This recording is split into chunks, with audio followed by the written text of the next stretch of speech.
You're listening to Republic Broadcasting Network because you can handle the truth.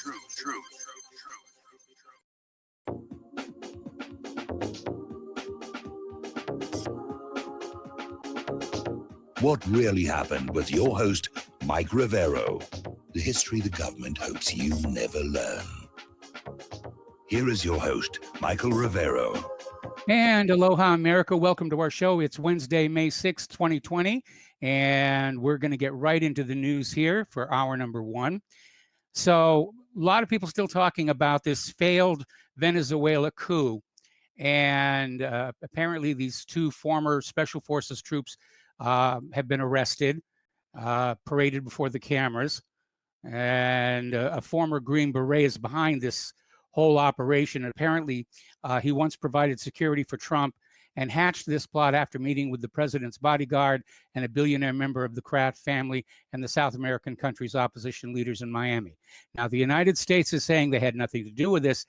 I'm inclined to believe them simply because of how badly botched this whole thing was. I mean, I know our government can really mess things up a little bit, but this comes across, it strikes me this was a private enterprise sponsored by these billionaires working with these opposition figures.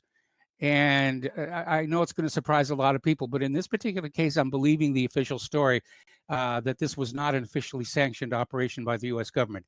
Anyway, this ex-Green Beret, Jordan Gaudreau, is 43 years old, and apparently he provided security at one of the president's rallies in Charlotte, North Carolina.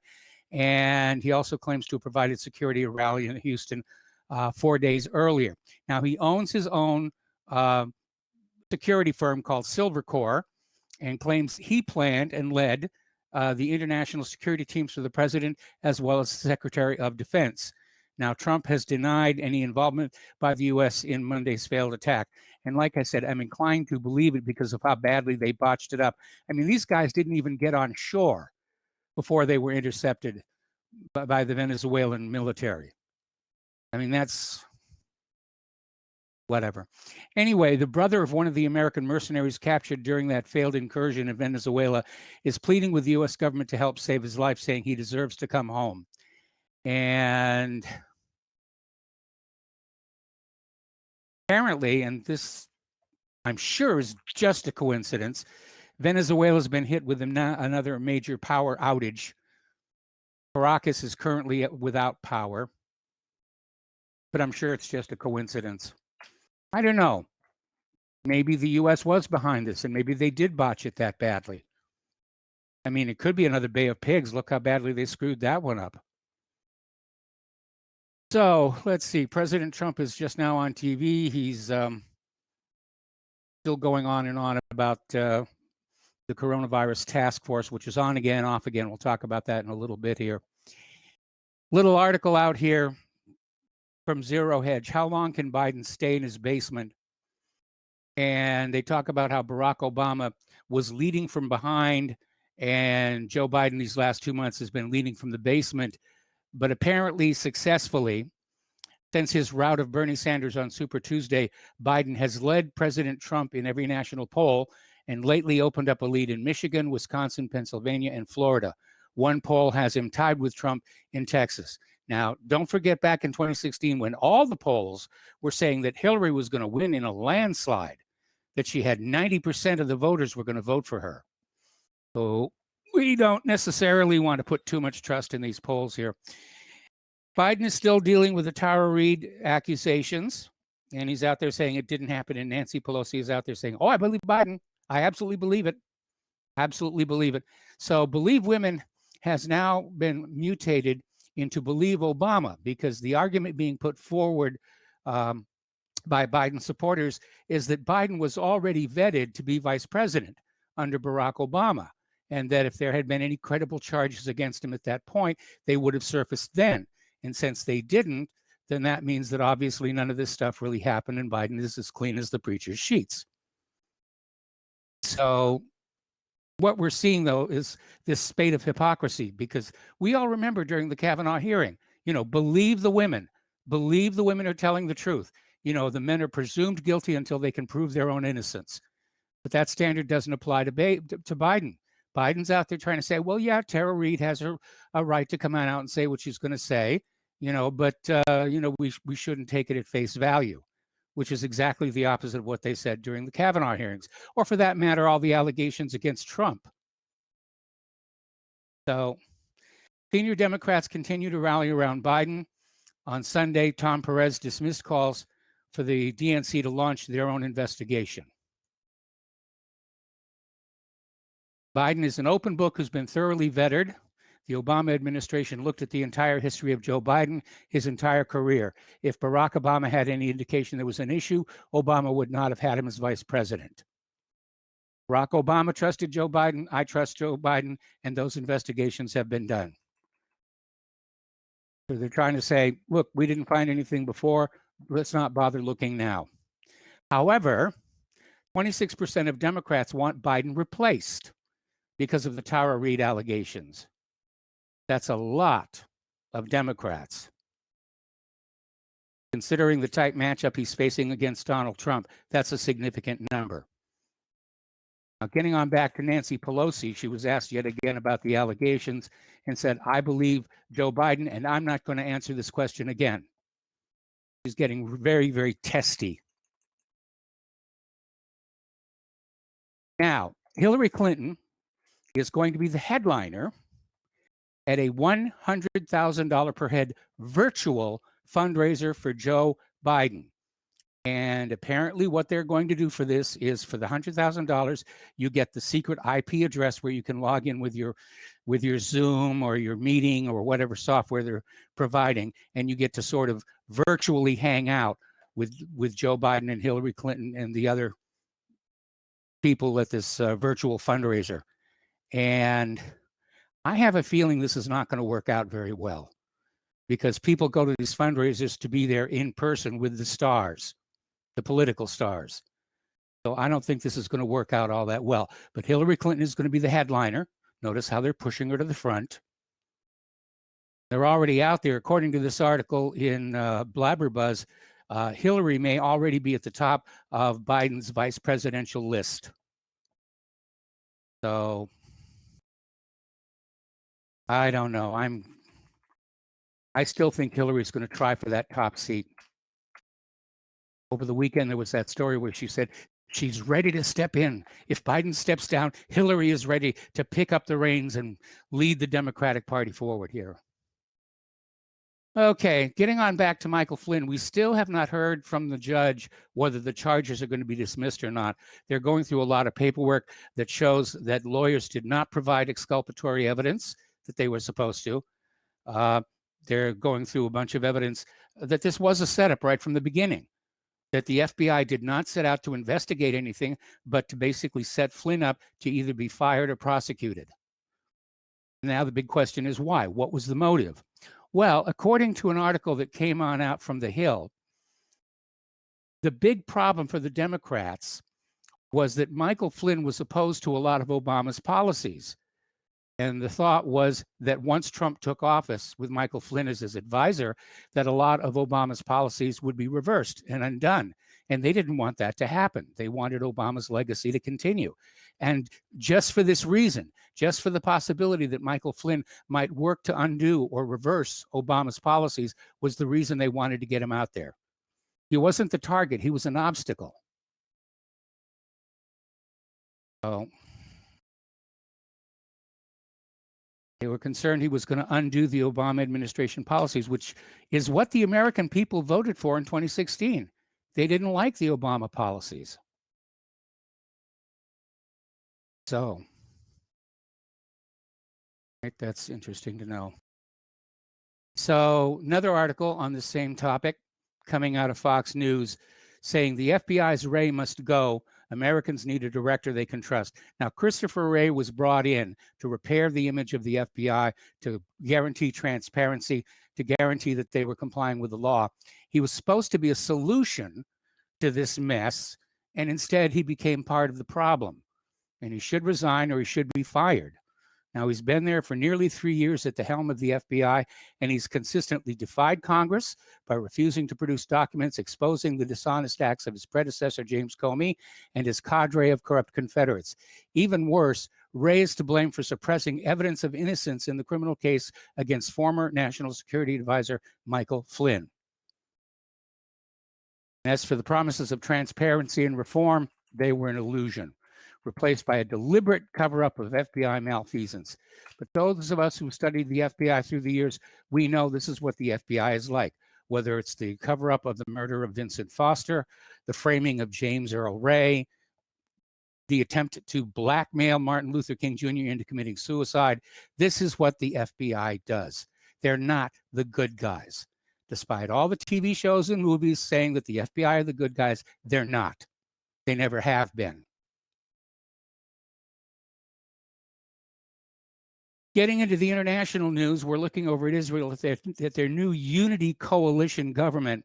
And apparently, Benjamin Netanyahu and Benny Gantz on Monday night signed an agreement which stipulates the division of power between the two, with Netanyahu to occupy the prime minister's chair first and Gantz taking over the seat a year and a half later if he's still alive.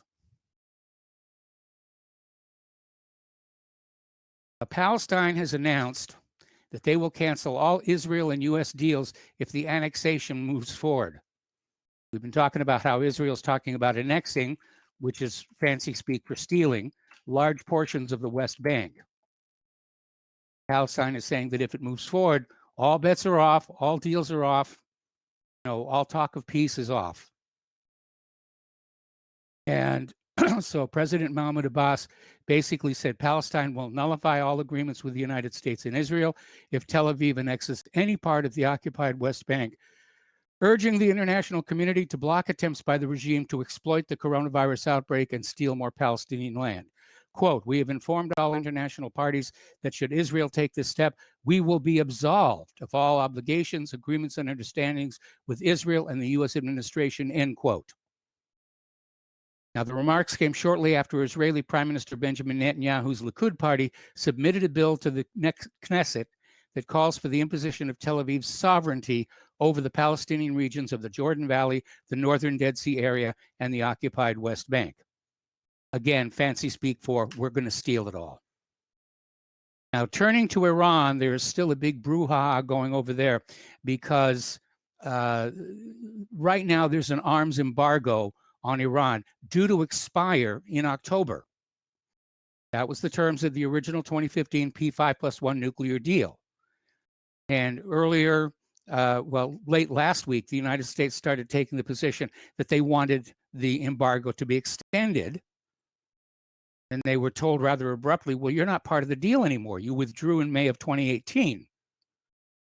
And so they tried this Orwellian doublespeak of saying, well, we quit complying with our obligations in May of 2018, but we're still part of the P5+1 deal, which try and work that one out in your head.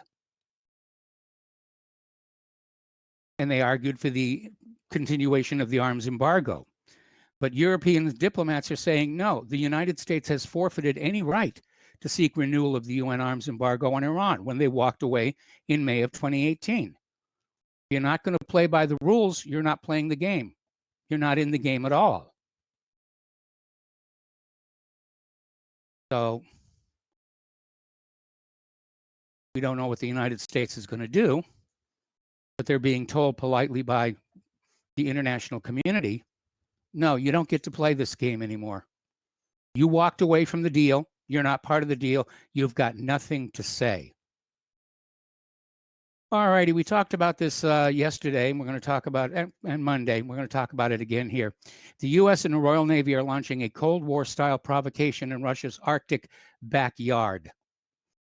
And they went up there with 3 guided missile destroyers and a Royal Navy frigate, sailing into the Barents Sea to assert freedom of navigation and demonstrate seamless integration among allies.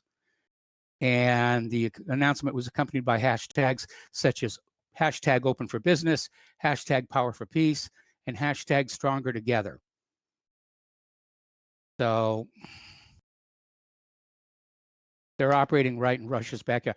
Like I said, I think it was just yesterday, how would the United States react if Russian warships started cruising around the Gulf of Mexico saying we're guaranteeing freedom of navigation? I think the response would be rather strong. Let's talk about COVID-19 here. And let's see. Article out of Sputnik News here. Scientists identify alarming COVID-19 strain that leaves survivors with a higher viral load. Now, a new report published on April 30th reveals there's a new strain of the COVID-19 coronavirus that is more dominant and contagious than earlier varieties.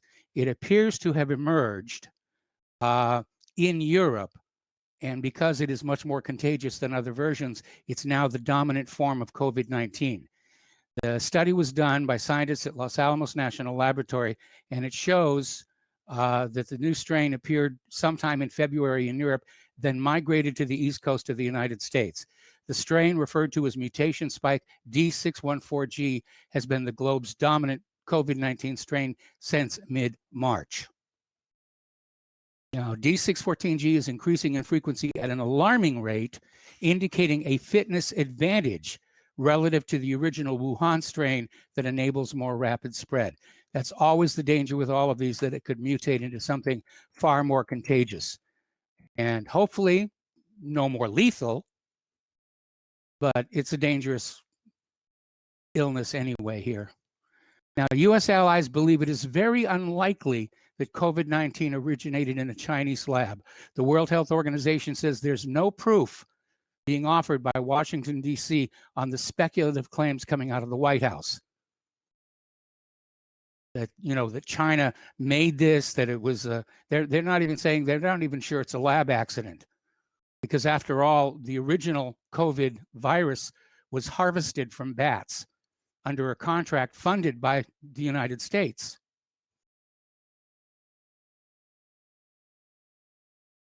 So, okay. Apparently, intelligence shared within the Five Eyes network, CNN claimed an unnamed Western diplomat told him, "We think it's highly unlikely it was an accident. It's highly likely it was naturally occurring, and that the human infection was from natural human and animal interaction." So that seems to be what they're getting now. Of course, on the corporate media, it's all, oh, China is refusing to cooperate with us. We know China released this thing, and until China admits that's what they've done, they must be lying. Or so goes the logic. Tom Cotton was on Fox News earlier today, just out there leading the charge. We've got to make China pay for this. You know something? Illnesses emerge from nature. Yes, I agree that we shouldn't be messing around with biological weapons, but not all illnesses are a biological weapon. Some just emerge from nature. Every year there's a new variation on the flu. It's not being made in a laboratory. It just evolves. I know the Bible bangers aren't going to like that word, but that's exactly what it is. It's evolving.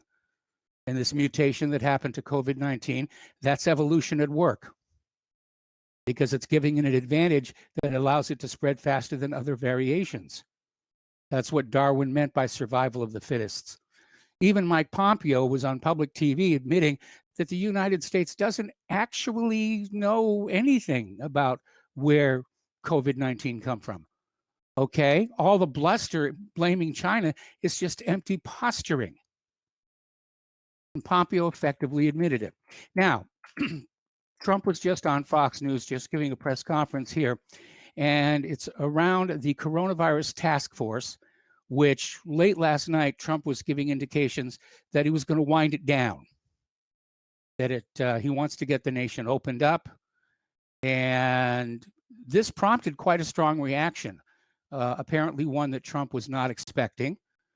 And so now, he's abandoned his plan to disband the coronavirus task force, and in fact says that they'll be appointing new members to it in the coming days. Says the task force will continue indefinitely, but focus on safety and opening up our country again. Oh my goodness here. Okay, we're going to take a break here for commercials. We'll be right back after these few words from our sponsors.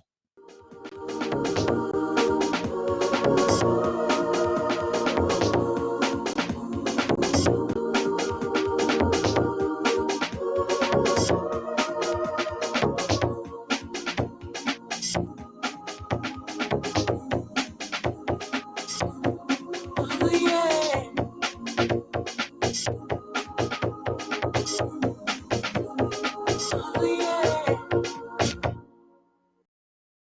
happening, ladies and gentlemen. We here at RBN are working with Front Sight Firearms Training Institute to bring our audience the best in combat, tactical, and defensive firearms training. Whether you're a private citizen who is new to firearms or you have a concealed weapon permit and want a level of training that surpasses what you've received from your local gun range, Front Sight provides priceless education and skills taught by seasoned law enforcement, military, and private citizen instructors to levels that far exceed law enforcement and military standard. With nearly 1 million responsible citizens trained from every town, city, and state from across the United States, Front Sight has bolstered the Patriot movement to a whole new level. Contact Dan Sutterfield by phone at 573-762-2356 or 573-465-2356 or shoot him an email at domedan, DOMEDAN @hotmail.com. This is a limited time opportunity. Don't miss it.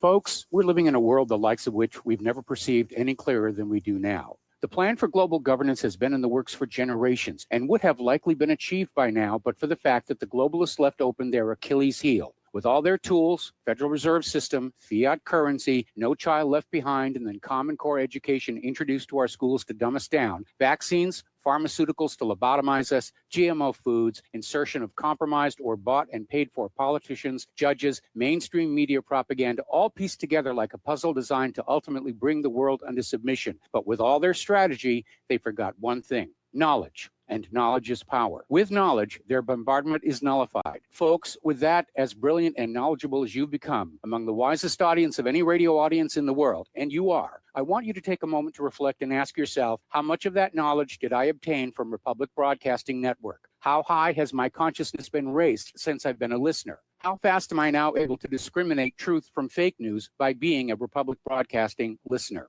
How clear am I now able to see the world since I've been listening to RBN? Ask yourselves those questions, folks. Then ask yourself, what is that knowledge worth to me? Like my morning coffee, how would I survive without it? A voice of truth in a sea of lies. Do we not all need to make sure it survives? Like public broadcasting, we are now finding we can only survive with listener support. Censorship, advertisers being attacked, truth itself being attacked. It's the only way through this. We at Republic Broadcasting humbly ask you to become a supporter. Look at your budget and make a determination of what Republic Broadcasting is worth to you and what you can afford on a monthly basis.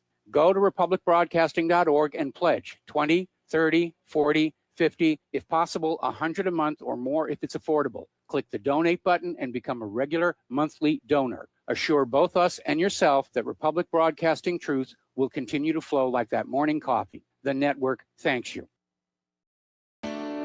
We the people, in order to form a more perfect union, establish justice, ensure domestic tranquility, provide for the common defense, promote the general welfare, and secure the blessings of liberty to ourselves. Welcome back to our show here, and a reminder that Republic Broadcasting is in the middle of a fundraiser. Let's see, the postal address where you can send a check, money order, or if you prefer anonymity cash, is Republic Broadcasting Network, 2251 Double Creek Drive, number 302, Round Rock, Texas, 78664. The phone number where you can make a credit or debit card donation is 800-724-2719, extension 3. All righty, now let's go back and talk about Neil Ferguson. Now, for those of you who don't remember, Neil Ferguson is the British scientist whose highly exaggerated and sensationalized predictions of coronavirus death tolls sparked all this lockdown craziness all over Europe and the United States. He has now quit his job. It seems that he'd been having an affair with a married woman, and that during the lockdown, she was driving all the way across London for the occasional tryst. So he's been forced to resign his position. And I imagine that for the woman's husband, this is an embarrassment and a humiliation. On a more serious note, though, there's this professor at the University of Pittsburgh Medical Center was said to have been on the verge of very significant findings related to coronavirus when he was killed in an apparent murder-suicide. Dr. Bing Liu was alone in his home in the 200 block of Elm Court in Ross Township on Saturday when another man, identified as Hao Gu, allegedly entered the residence through an unlocked door and opened fire. Liu was struck by bullets in the head, neck, and torso and died of his injuries. Now, his wife was not home at the time of the homicide. The couple do not have children. Police said Gu then returned to his car parked 100 yards away at Charlemagne Circle and turned the gun on himself. Well, speculation is rife. You know, was this a hit that went wrong? Was it a lover's quarrel that went wrong? But there's been a lot of focus put on the fact that this guy was doing some work that really was looking at a breakthrough on coronavirus. Now, his specialty was computer-based modeling. And apparently he had developed some models that seemed to be a lot more accurate in terms of how the virus operates. And everybody was getting ready to use it. They're going to try and complete his work. Apparently he left copious notes. But it is a tragedy anyway. But very, very strange situation. Maybe it was professional jealousy. So we'll see. Anyway, apparently Russian, Iranian, and Chinese, like they could actually know, but let's just say foreign hackers. Foreign hackers have targeted COVID-19 research labs in the US and UK as countries race to develop a vaccine first. Okay? The US Cybersecurity and Infrastructure Security Agency and Britain's National Cybersecurity Center say the criminals have been discovered targeting healthcare bodies, particularly those involved in a coronavirus response. The news comes as countries worldwide remain engaged in a race to develop a vaccine. The first country to do so will undoubtedly achieve huge diplomatic and geopolitical influence, not to mention a lot of money. Now, this story is actually getting a lot of traction even in the corporate media, and it has to do with Shelley Luther, who's the owner of Salon a la Mode in Dallas, Texas. And she reopened her salon, brought her employees back to go to work, and she was hauled into court for opening her business when it was still supposed to be locked down. So she was brought into court for a contempt hearing and was ordered jail for 7 days. Now, Luther stood up to county and state officials, opening her business on a limited service basis and ultimately being issued a citation for being in defiance of a stay-at-home order. Now, Judge Eric Moyer, who presides over the 14th Civil District Court located in Dallas County, offered her an out by suggesting she apologize. And she refused to do so, saying that she was not going to apologize for wanting to feed her kids, that she was not going to apologize for helping her employees feed their kids, and that she preferred the 7 days in jail and the $7,000 fine. Now, I understand somebody started to GoFundMe to help raise money for the fine, and it's already gone way past what the fine is going to cost. So she's going to come out okay on this. But still, it took a lot of courage for her to stand up there and say, no, I'm not going to apologize, not for wanting to take care of my kids. My kids are more important than your rules and laws. And I think this Shelley Luther deserves a round of applause. And I noticed at least Fox News was treating her with a great deal of sympathy, because I think she is. She's a heroine. Or is that politically correct to use the feminine form now? She's a hero. She's as much a hero as the doctors and nurses on the front line. She's standing up for our freedom to choose our own fate. And a lot of people are saying, well, you got to think about the community. Well, we are thinking about the community, and we've been doing what we're told is good for the community. We're just not sure we've been told the truth. We're hearing more and more people come on out and say these masks are really pointless. You know, that you can get infected through skin abrasions, through the eyes, which you're not covering. And it seems like we've all been played with this hysterical overreaction. And some people are standing up and saying, enough is enough. It's time to go back to normal. We got to take another break for commercials, and we'll be right back.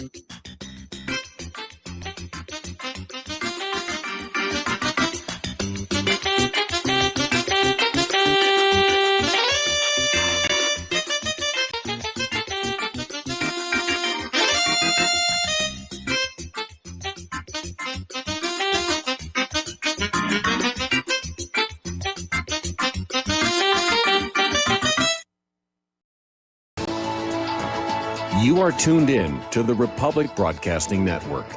Visit our website by going to republicbroadcasting.org.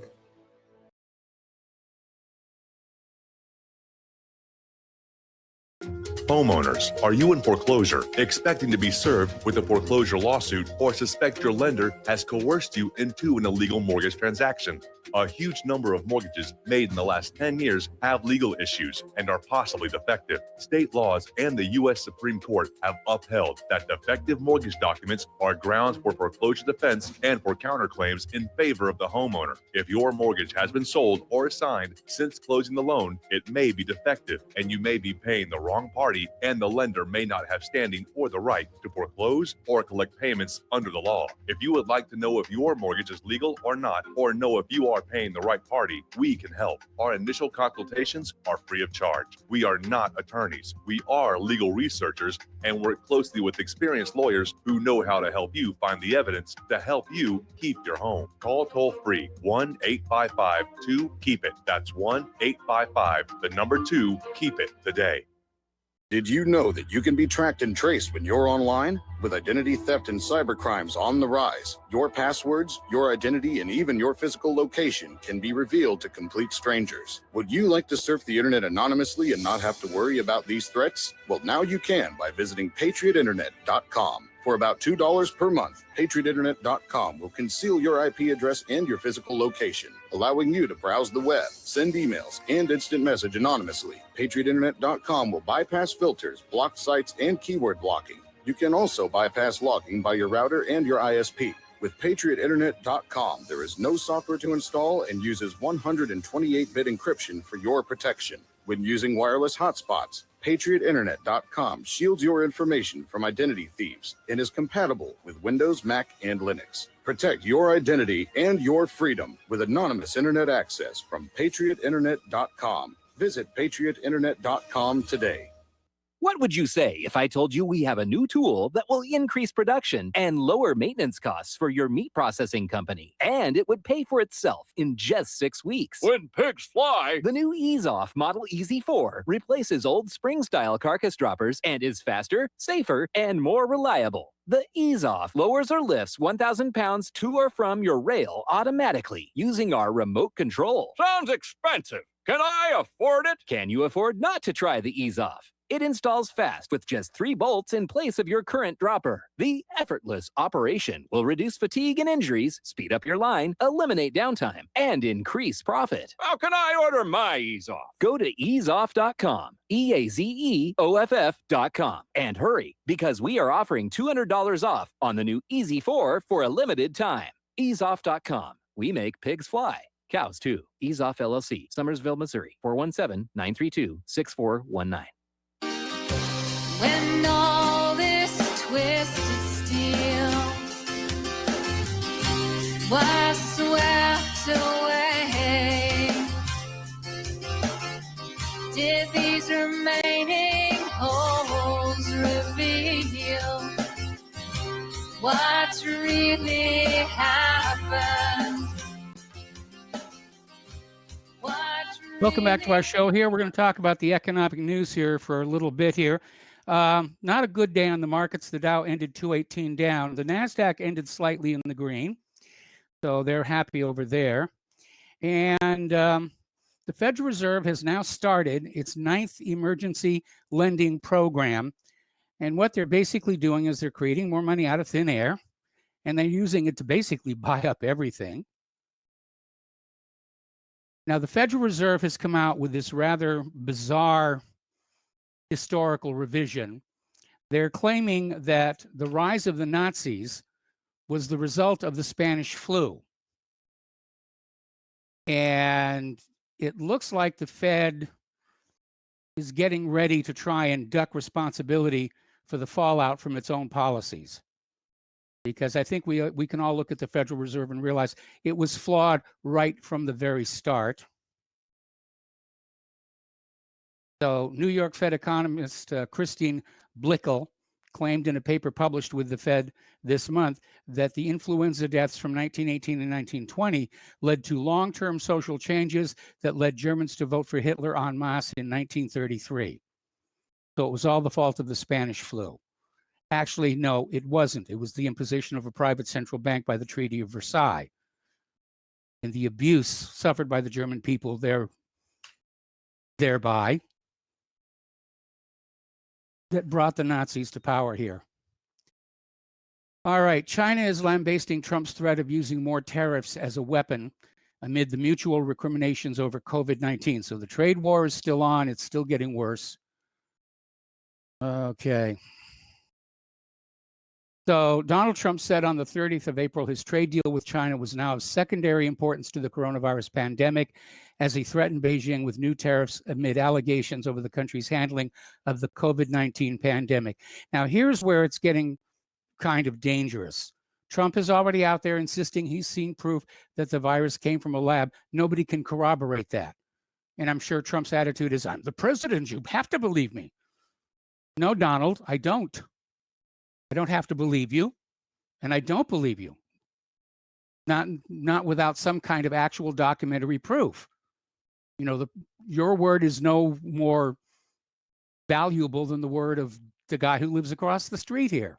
I'm sorry, that's just the way it is. You're just another human being. Being president does not make you automatically more honorable or trustworthy. Quite the contrary, I would say. So China's foreign ministry denounced threats of the tariffs as a weapon against it after Trump last week suggested looming new retaliatory measures over Beijing's alleged mishandling of the coronavirus crisis. Again, emphasis on alleged, because we have all these different opinions about where did it come from. We have the World Health Organization saying they don't think it came from the lab. They think it just occurred in nature. We don't know. And until we know for a fact where this actually came from, we shouldn't be out there talking about retaliatory measures. We shouldn't take this attitude about, we believe China made this. We believe China did all these bad things. China has to prove their innocence. That went out with the Code Napoleon.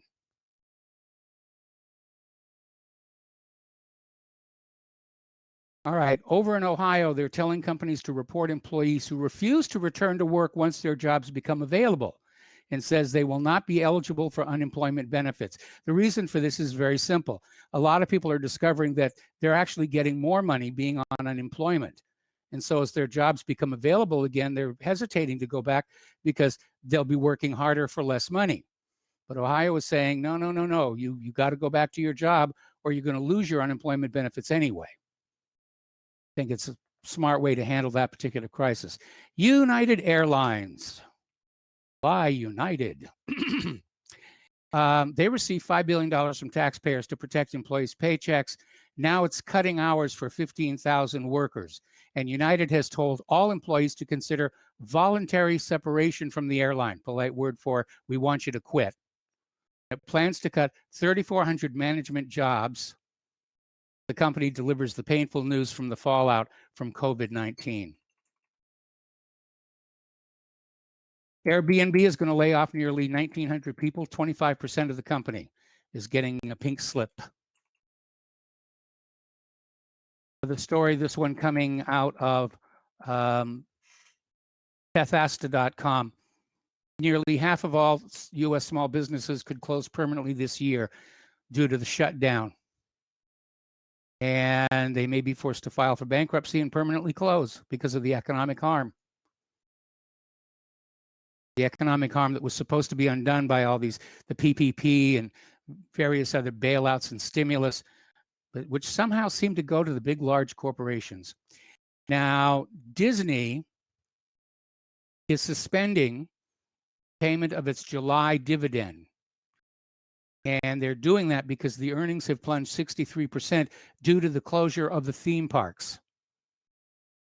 So Disney's CFO, Christine McCarthy, has announced the suspension of the payment. Now, the last few weeks have seen Disney's dividend yield rise above the 10-year Treasury yield for the first time in history. That's pretty significant right there. All right. Apparently, Wells Fargo is under investigation for botching the small business relief program. And from the moment Mnuchin laid out the White House plan to use banks and credit unions as the intermediary to dole out the hundreds of billions of dollars in emergency liquidity approved as part of the bailout, it was going to be a wild ride. And when the administration begged the biggest banks to keep the taps running at the expense of rooting out fraud, we knew that too was bound to end poorly. The result, the PPP successfully doled out the funds, though whether the businesses that received them actually needed the money isn't clear. And just hours after the Department of Justice filed the first fraud charges tied to the program against two middle-aged small business owners from Rhode Island, we suspected it was only a matter of time before the administration reneged on the promise and threw the bankers under the bus. It's a mess out there. All right, food bank leaders warn of dwindling supplies, famine looming, got no money. And again, I'm looking at some facts here that don't really seem to make a lot of sense. We're being told that farmers are being told to stop farming, that they're plowing perfectly good vegetables back under, that they're euthanizing chickens and pigs. At the same time, we have got mile-long lines of cars at the food banks. They're blaming the supply chain. They're saying the supply chain is a problem, and yet we get phone calls from truckers all the time saying, no, we're ready to go here. And I know I'm already considered a conspiracy kook out there, but it's almost like somebody somewhere wants there to be food shortages and hunger in this country to increase our sense of dependency, maybe on the federal government. A big part of the problem related to pork, of course, is the shutting down of all these meat processing plants by, for example, Smithfield Foods, which is owned by a Chinese economic concern. Maybe this is how China is going to pay back the United States for all those baseless allegations about the Wuhan virology lab. Just say, oh my goodness, we've got coronavirus in these processing plants. They have to be shut down. And that becomes the blockade in the supply chain. I'm not really sure. But this idea that perfectly good food is having to be destroyed at a time when Americans are going hungry, something about that does not sit right with me. It really, really doesn't. Okay, youth unemployment could hit 1 million this year. Think tank warns that jobless figures among the young are set to rise by 600,000. 1 out of 5 working New Yorkers will lose their jobs by the end of June, according to the New York City Comptroller. Massive unemployment. Pablo Escobar is out there saying the next game changer is on the horizon, the gold-backed digital yuan. And it will be a radical paradigm shift.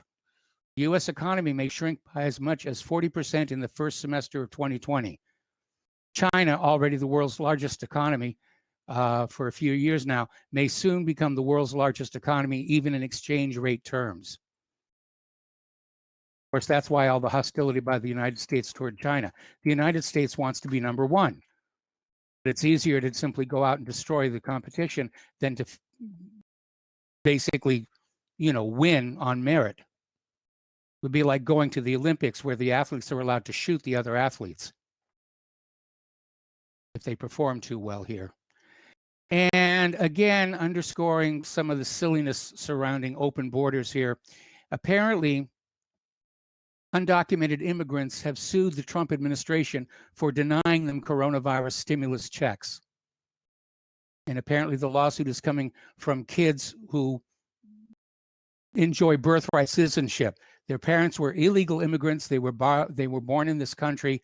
They're insisting they're citizens. They should be getting stimulus checks, and they're not. And they're suing. I have to tell you, I think this birthright citizenship is a big mistake. I think that if you come to this country through the legal citizenship channels and you have a child, that child should enjoy citizenship. But just sneaking over the border and popping out a kid and saying, look, he's a U.S. citizen, give us stuff. That's unsupportable here. All right, the Pulitzer Prizes are out for this year. And the Pulitzer Prize for Commentary was awarded to Nicole Hannah-Jones for an essay in the New York Times that falsely claimed the American Revolution was fought primarily to protect slavery. Talk about pandering. And the essay was titled, "Our Democracy's Founding Ideals Were False When They Were Written. Black Americans Have Fought to Make Them True." And it launched the Times' controversial 1619 Project. Now, we all know the American Revolution was fought to free us from a very predatory bank and a predatory government. Slavery was not the issue. Just like in the Civil War, where slavery wasn't really the issue there. It was the South trying to rid themselves of a very predatory Northern government. Okay, apparently 75% of US college students want threatening ideas and conversations curbed on campus, according to a recent poll, even though nearly all of them believe free speech is integral to democracy. Well, I don't know what universities are teaching these days, what colleges are teaching these days, but you can't have one without the other. You can't have freedom of speech without occasionally hearing things that you don't agree with. But that's the whole point. If you don't agree, you stand up and you say, "I don't agree, and here is why." And you present your arguments in open debate. And the fact that this now seems to be missing from the college curriculum is very disturbing. College isn't supposed to be a safe space. In fact, it's supposed to be a space of exploration, where you explore not only your own ideas in the world, you're finally away from your parents and you get to form your own view of the universe. And you get to hear other people's ideas about, where the future is going to go, because college is the step-off point. The young college kids are going to inherit this country. They're going to inherit the control of it. And this is where they should be forming their ideas. And sometimes you need to hear threatening or ideas or controversial ideas, because someplace in there might actually be something that you need to hear.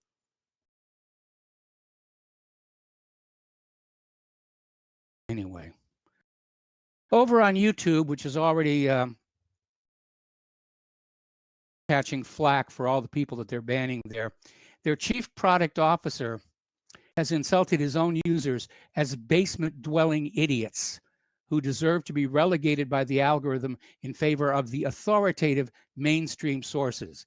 In other words, YouTube's policy now is that if you're not doing something that the government agrees with, that the authoritative view supports, if it's not mainstream, well, you're going to get blocked or you're going to get downvoted. And again, maybe there's something in that alternative point of view that you should be looking at.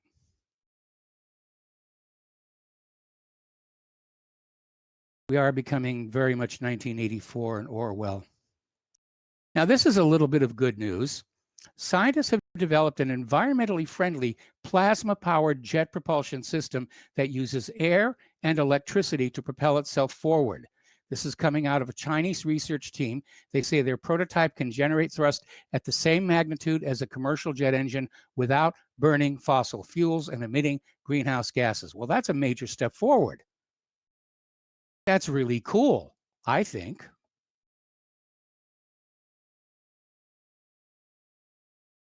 Gosh darn those Chinese, they beat us to it again. All righty. If you're my age, you grew up thinking there were 9 planets. And then Pluto was demoted. The debate is still going on whether it should be considered a planet after the Far Horizons flew past it. But according to an article that came on out from Your Destination Now, there's talk of a new Planet 9 out there that they're trying to locate. And they know it's there because of perturbations of the orbits of the other planets. And that's actually been known for a long time, that there's something out there that is bending the orbits. Now, my personal thought is it's the core of a dead star that is very close to us in terms of interstellar distances, but very far away in terms of planetary distances, and that's why we can't see it. But according to this article, Planet 9 is a mirage, that it is not a single solid body, but a sprawling disk of icy debris. Need to find some evidence on that one. But that's what makes astronomy exciting. There's still stuff to discover out there. Okay. Believe it or not, they have discovered a black hole only 1,000 light years away, and it's near enough to see its orbiting stars with the naked eye on a clear night. It's in the constellation Trapezium, so you have to be in the southern hemisphere or close to the equator to see it. But they were basically mapping multiple star clusters, and they saw these two stars that were just whipping around this unseen center. And so they've realized they were looking at a truly black hole. There's no accretion disk, and it's only 1,000 light years away. And you can see the orbiting stars with your naked eye.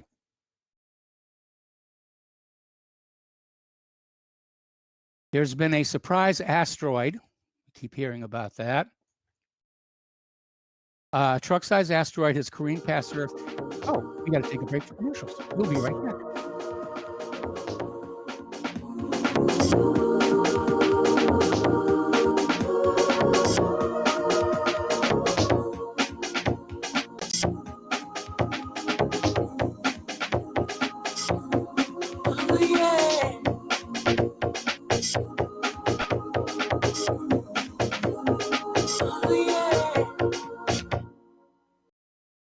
So, you love talk radio? Then you'll love TalkStreamLive.com. TalkStream Live is always on, 24/7, with the best streaming talk shows. Find your favorite talkers and discover some new ones. It's free, readily available online or on mobile with any smartphone or tablet. Finding your favorite talk shows all in one place has gotten a whole lot easier. Just go to TalkStreamLive.com. Be sure to download the free apps from Google Play or the iTunes App Store.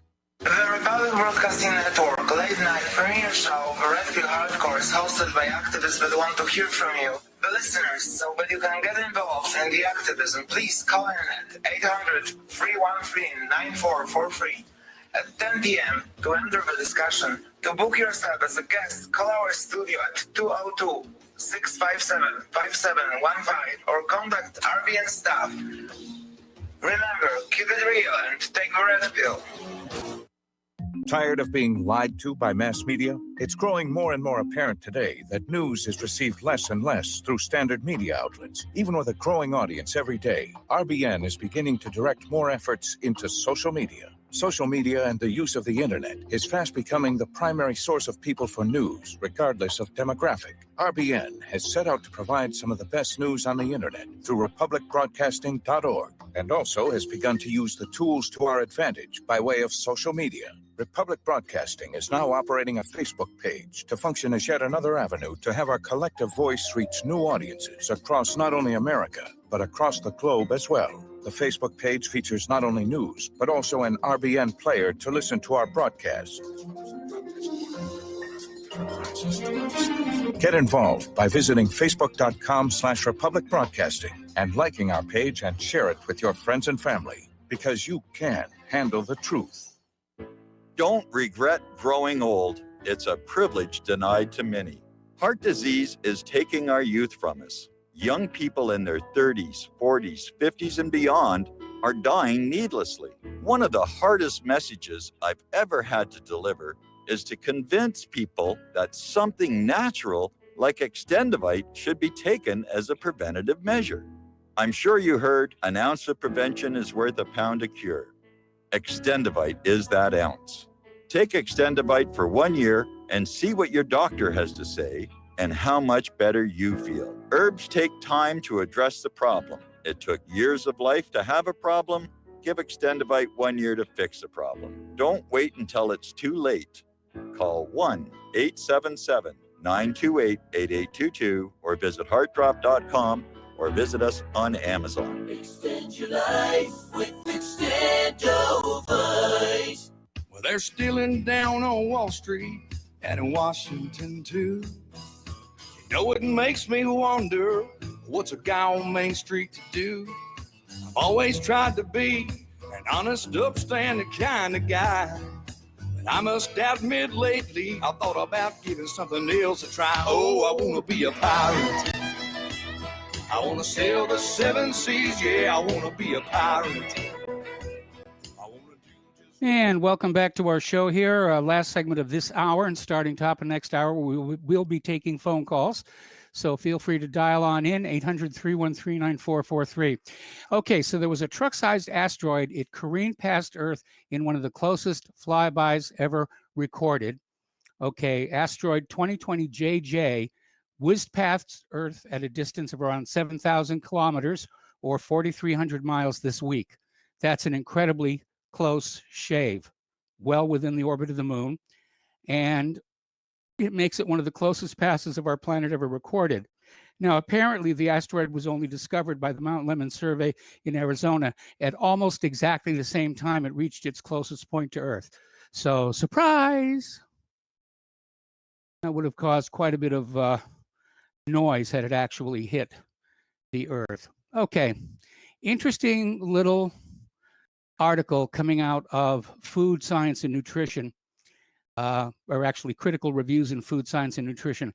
People who avoid meat tend to have worse psychological health than those who eat meat, according to the new research. Well, obviously, there's going to be an issue if we're having meat shortages in this country. That's just going to add to the pressure that's on our society. Okay? So, subprime auto loans are starting to blow up. With 30 million unemployed, even the prime loans are going to get messy. The economy's in serious, serious trouble. And looking at all that's going on right now, I think it's very, very obvious that it was fragile to begin with, even before the coronavirus showed up, that it was being held together with spit and baling wire. Okay, apparently the latest frontier, if you will, for coronavirus, scientists are looking to llamas for antibodies against SARS-CoV-2 virus, which is the novel coronavirus that produces COVID-19. So apparently the llama and other animals of the camel family produce standard and smaller antibodies, which helps the researchers study them better. I saw this story and I had to comment. CNN's Don Lemon thinks Trump is jealous of Obama because Michelle is better looking than Melania. Now, I don't want to get into an argument over which one is better looking.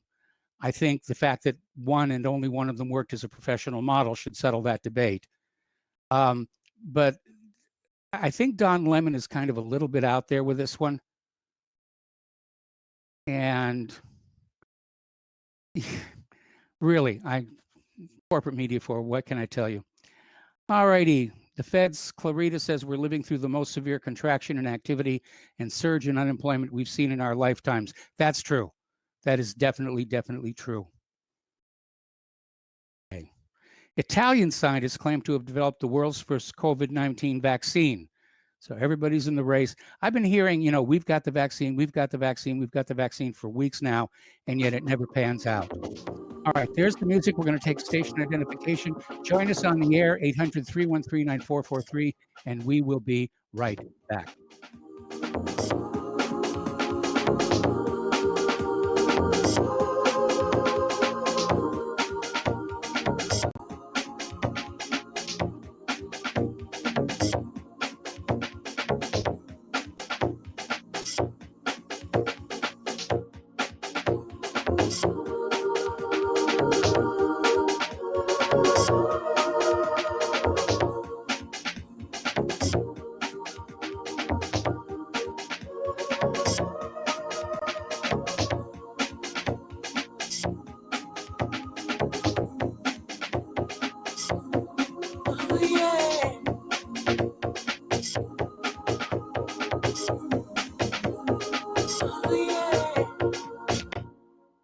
What would you say if I told you we have a new tool that will increase production and lower maintenance costs for your meat processing company? And it would pay for itself in just 6 weeks. When pigs fly! The new EaseOff Model EZ4 replaces old spring-style carcass droppers and is faster, safer, and more reliable. The EaseOff lowers or lifts 1,000 pounds to or from your rail automatically using our remote control. Sounds expensive. Can I afford it? Can you afford not to try the EaseOff?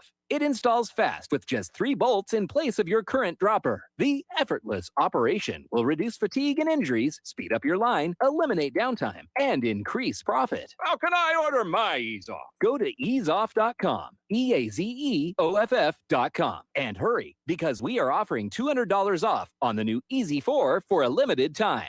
Easeoff.com. We make pigs fly. Cows too. Ease Off LLC, Summersville, Missouri, 417-932-6419. This is RBN, the Republic Broadcasting Network.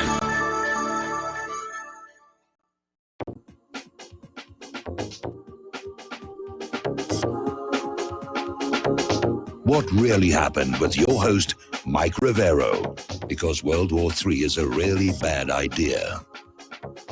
Here is your host, Michael Rivero. Welcome back to our show. Hour number 2. The phone lines are open, 800-313-9443, and we're going to start with Jim in Illinois. Hello, Jim. Welcome to the show. What's on your mind today? Well, Michael, I don't have a problem with people going back to work, but I do believe that the company should give each worker some kind of test to make sure that they don't have a virus, and also it should be a safe working environment, because if not, you're going to have major lawsuits, throughout the country. Well, I understand that a lot of employers are now having returning workers sign a contract indemnifying them and saying, if you come back to work here and you catch coronavirus, it's not our fault. Which I don't agree with, by the way. Say it again, please. I said I don't agree with that either, but apparently if you don't sign the contract, you don't get your job back. Isn't that kind of blackmailing people? Yeah, it does cross the line into extortion. Yeah, because, again, I don't have a problem with people going back to work, but I think these companies should provide some kind of safety. And not only that, though, this is something that no one's really talking about. Look at the medical costs. If you do get this virus, who's going to pay for that, especially if you don't have any insurance? Yeah, well, yeah, if you're young and you're not on Medicare and you don't have insurance, yeah, it's gonna run up a huge bill. Right. And Michael, my final comment, what's your comments about this new whistleblower that worked for the FDA? I think I've missed that one. Could you give us a quick rundown? Well, this is the guy that tried to warn the FDA that this virus was coming, and also he got sort of maybe given a poor position because he was against this malaria drug that Donald Trump was promoting, and he said he was getting pressured to approve it because there were some people that were supporting Donald Trump and this particular drug, and they wanted to pass because it would not only help certain corporations, it would make Donald Trump look good. So now the guy has been, on the back burner as far as his job. He's going to be testifying in front of Congress next week. Well, we'll definitely have to pay attention to that, and I have to admit I missed that one amidst all the other news that was going through here. But Right. Absolutely.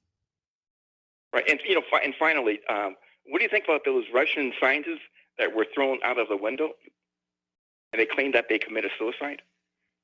Yeah, that's kind of a little weird. I mean, 1 suicide I'll buy, 3 no.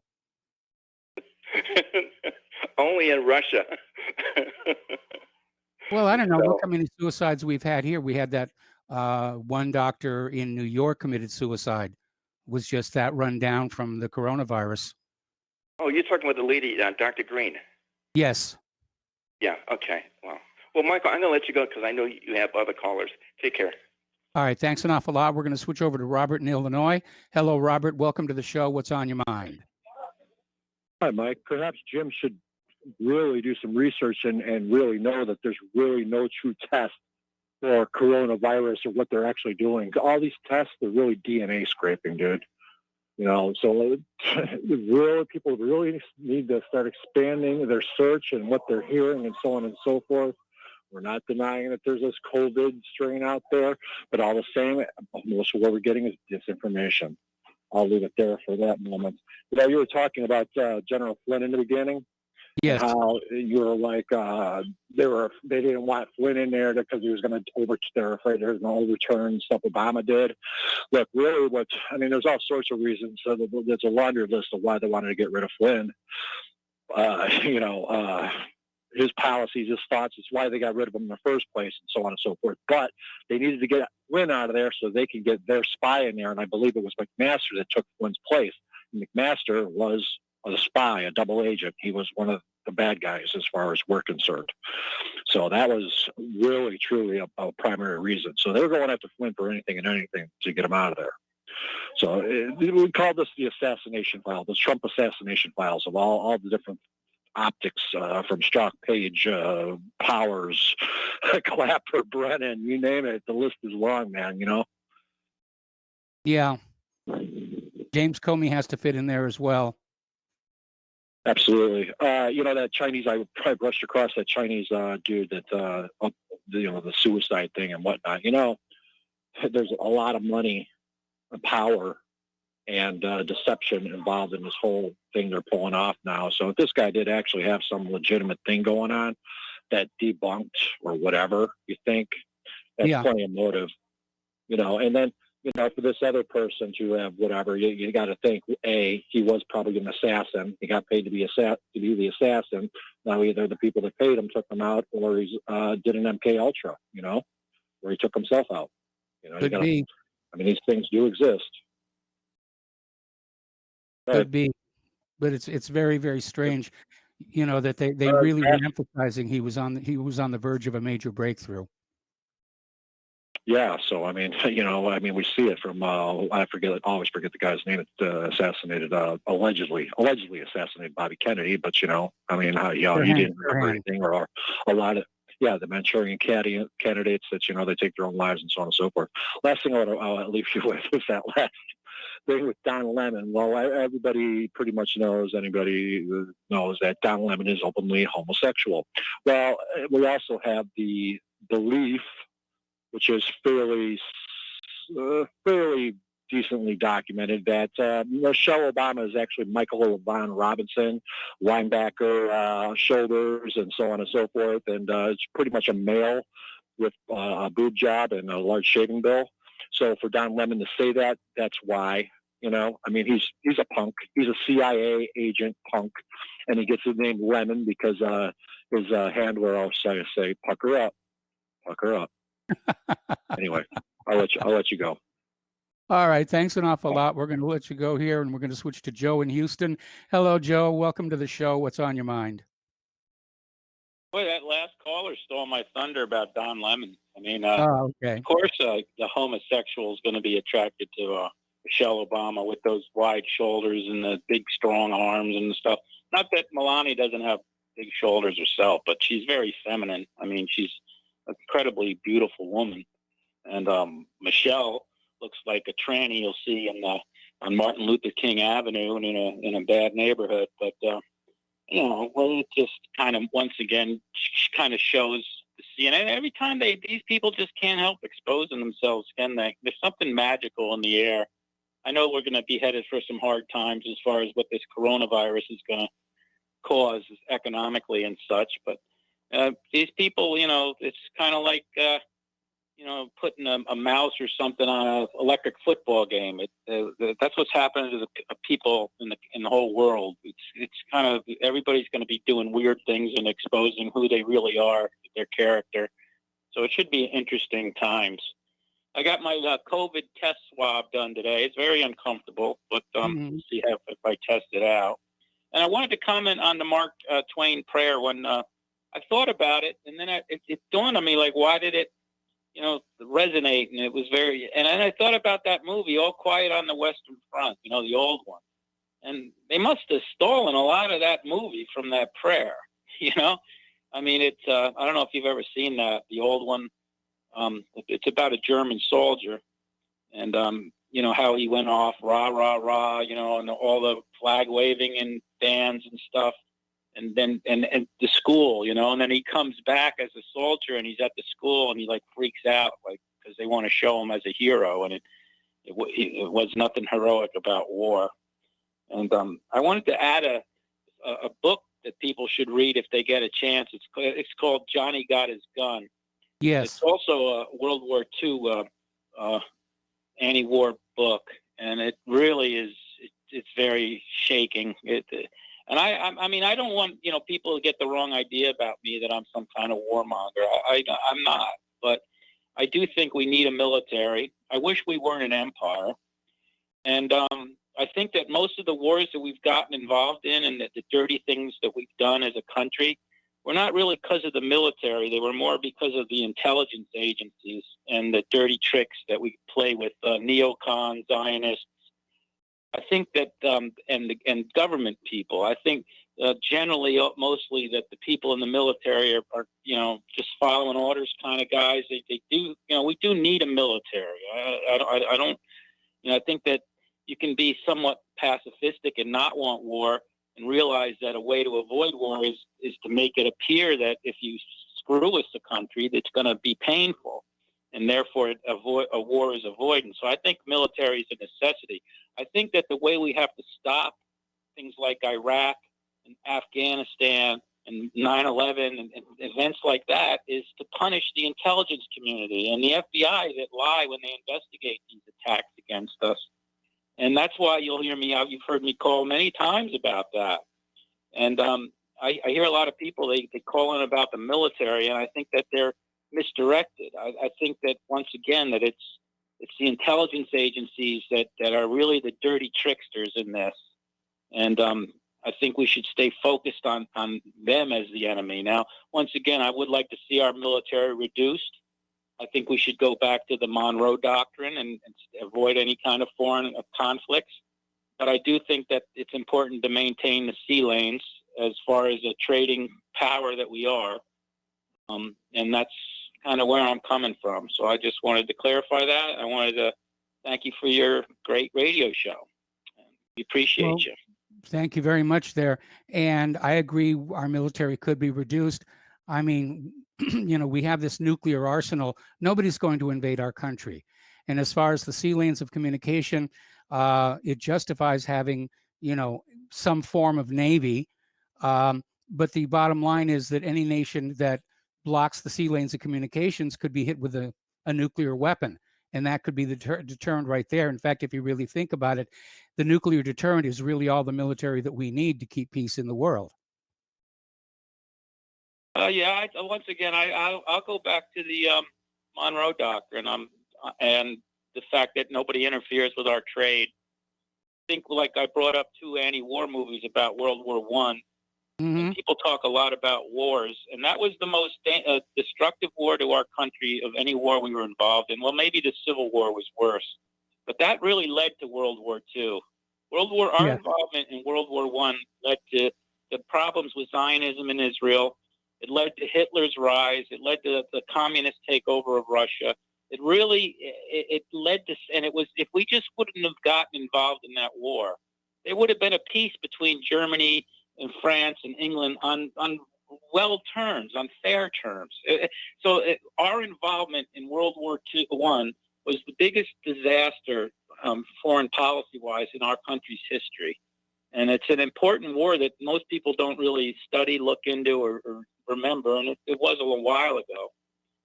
And real quick, though, I saw Trump at the Lincoln Memorial, and I don't believe that, I don't not like the way that Lincoln is like glorified. I think Lincoln was one of the worst presidents this country ever had. I mean, he was the president when over 500,000 Americans slaughtered each other in a war that was unnecessary, and that war was unnecessary. And I don't understand how, to this day, a man that caused that much destruction can be, put up on such a pedestal. Let's not let the Confederacy off the hook on this one, because it really ultimately was their idea. Well, I think it could have been avoided, and I keep saying that. It's like, and it was a war of northern aggression. I mean, the war was aggression by the North on the South. There was very, and I think if they just would have not resorted to military violence, it would have ironed itself out. They let crazy radicals and abolitionists hijack the government, and that's basically what happened. And it started a war, and then there's other things involved. I mean, I'm not saying anything great about the Confederacy. I think they were stupid. The fact that they got extra political power for slaves was wrong. I mean, either the slave is a human or he's not, and it's, you know, so there was a lot of issues that were wrong on that respect. But I think that having a war that was so destructive and could have been somewhat avoided, and I just think that making a hero out of Lincoln for that is, you know, it bothers me, and that's just my opinion, and I stand with it. Okay. Well, around here, of course, Lincoln is highly regarded. I live just a couple of miles from his boyhood home, and you know, it's all done up, and there's a park there and a recreation of the cabin and all the rest of it. So around here, yours would be an unpopular opinion, which doesn't make it wrong. I'm just saying, around here, people very much revere Abraham Lincoln. I mean, he was incredibly intelligent. He had such, you know, if you read about him, I've done a lot of reading about him. His wit was incredible. Mm-hmm. I mean, but once again, I do think that war was avoidable. And, I think so too. And it's just, it was so destructive. There's been nothing like it in this country. And if you look at the percentage of the amount of people, over 500,000 people dead, and the population at the time too, you know, 500,000 now is as much because we have 350 million people. Back then there was probably 50 million people or such. So it you know, I don't know how you can be president and have something like that happen and then be considered a hero. I'm sorry, you know, maybe, you know, you were the victor, but I would have rather seen a president that would have been able to negotiate his way. War is a failure of politics, right? Yeah. Well, no, war is an extension of politics by other means. Von Clausewitz. Yeah, I've also heard the expression "war is a failure of politics," and I think that war is a failure of politics, and Lincoln failed. So therefore, why do we honor him as such a great politician? You know, so they call him a great statesman too. I mean, is that really a good statesman to bumble into a war that's so destructive? And yeah, the Confederacy, you know, did some. And I say this: my great-great-grandfather fought in the Civil War for the North, Connecticut. Yeah. So, I mean, it's nothing, but I think that to this day, I think that the Confederacy actually had a legitimate, you know, constitutionally, they were actually right. And I had heard that they were going to put Jefferson Davis on trial, and the Supreme Court told them, don't do it because he's going to win.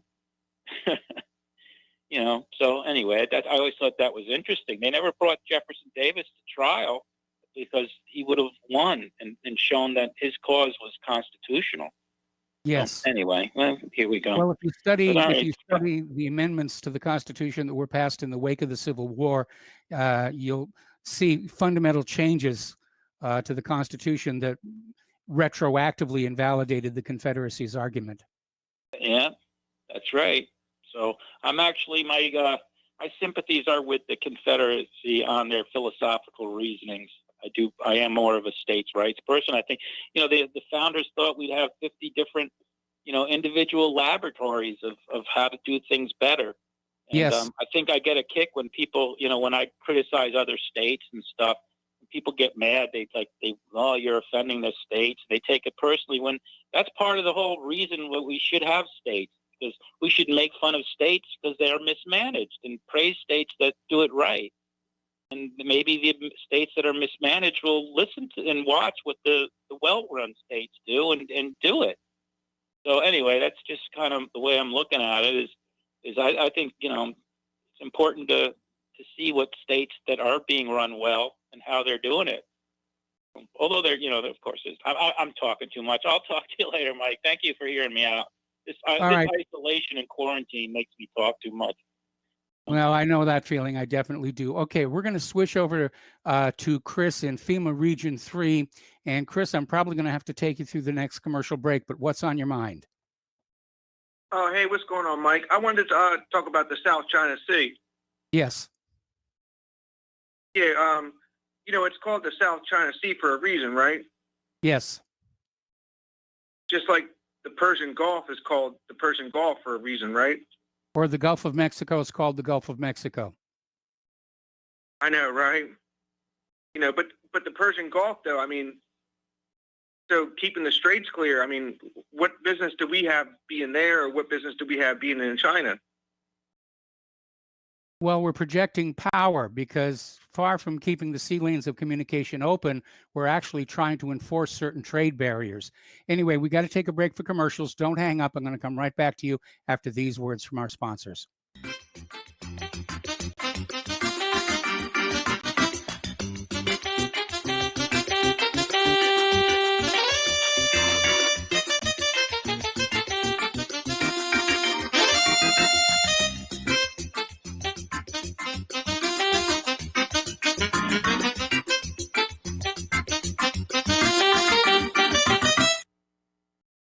Corporate media dominates the American opinion. Finding independent voices that counter this avalanche is becoming increasingly difficult. With the endless corruption running rampant throughout our government, independent voices are needed more than ever to battle the offensive against our freedoms and liberties. As a listener of RBN, no one understands this concept better than you. Now it's up to you to do your part. The time has come for you to take action and begin broadcasting the truth to hundreds or thousands of people every month. Sound impossible? Quite the contrary. With pointed slogans from LibertyStickers.com, you can reach countless sleeping Americans unaware that they live in a real-life wonderland. LibertyStickers.com has a huge inventory of political bumper stickers and messages that reflect the truth about our government, our politicians, and the future of America. With so many in stock, there's one perfect for you. Visit us today at LibertyStickers.com. Again, that's LibertyStickers.com. Do your part. Your voice is important. Let it be heard. As a listener of RBN, you're surely concerned about being informed and being ready for whatever may come. Please consider the following questionnaire as a soul-jarring wake-up call. If you answer no to more than 2 of these following questions, you probably aren't going to make it through any major disruption in our country. The questions were compiled by people that have been there. Are you really ready? Do you own your own firearm for the primary defense and protection of you and your loved ones? Have you ever been professionally trained to stand against life-threatening behavior? Have you ever practiced enough to fire 500 rounds during a 2 to 4 day time frame, day and night? Can you load, unload, fire, and clear a jam in total darkness? Have all the adults in your household been professionally trained? Are you, life and death, comfortable with your abilities with pistol, revolver, shotgun, and rifle? Are you aware that everything that you do to prepare for an emergency is a waste of time, money, and energy? If you haven't honed your abilities to their highest level to protect and keep what you have, do you have the repair parts that will most likely be needed for each of your firearm, and do you have the ability to install those parts? Could you completely clean every firearm you own? Are you aware that your body won't go where your mind hasn't been? In other words, without proper training, followed by regular practice, you probably will not win a gunfight. Well, how did you measure up? Take the once-in-a-lifetime opportunity to start correcting your deficiencies by receiving your Commander Lifetime Membership with Front Sight Firearms Training Facility. A one-time donation to RBN for $500 will give you a Commander Lifetime Membership at Front Sight as a tremendously huge thank you bonus. See details on RBN's webpage to make it happen. The clock is ticking. You had better be ready before it happens. We will not go down in the night without a fight. You can burn up our mosques and our homes and our schools, but our spirit will never die. We will not go down in Gaza tonight. Women. Welcome back to our show. Here we're talking with Chris from FEMA Region 3. We're talking about China. We're talking about the sea lanes of communication. And far from this idea that the U.S. Navy is out there keeping these sea lanes open for free trade, the reality is that in the event of embargoes, the Navy will shut those sea lanes down. And that's why they want to be in places like the Persian Gulf and the Western Pacific so that they can, move to interdict shipping from countries we no longer like.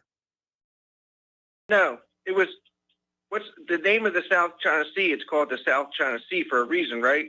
Yes. And then the name of the Persian Gulf, it's the Persian Gulf. So you were saying that we're projecting power there.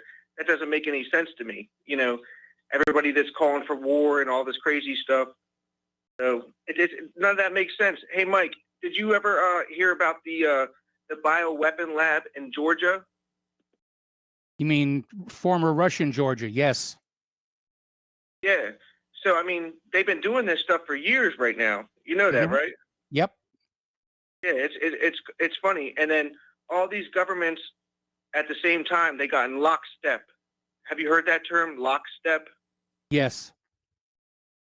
They got in lockstep together at the same time. They all went along with it, you know? Yep.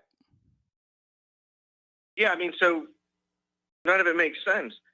So all these people that are out there calling for war and all this crazy stuff, all these governments are together at the same time, Mike. It's the New World Order. You know that, right? Well, I know that there's a lot of groupthink and magic think going on here.